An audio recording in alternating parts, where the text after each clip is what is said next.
నువ్వు ఇప్పుడు వస్తావు రావా? ఎందుకు రావు? ఏయ్ నేను తీసుకెళ్ళిపోతాను. నేను తీసుకెళ్ళిపోతాను ఇప్పుడు. చిప్స్ అమ్మలేదా? చిప్స్ నువ్వెందుకు అమ్ముతావు? డాడీ తీసుకో. మరి నువ్వు వచ్చే నీకెందుకు? నీకేం పని?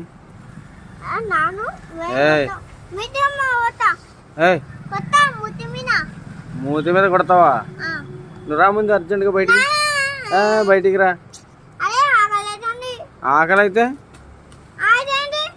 12 గంటలు తింటావా నువ్వు? 12 గంటలుగా అయితే రా బయటికి రా. ఫస్ట్ బయటికి రా. నువ్వు వస్తావా నేను వచ్చి తీసుకెళ్ళిపోలా? ఏయ్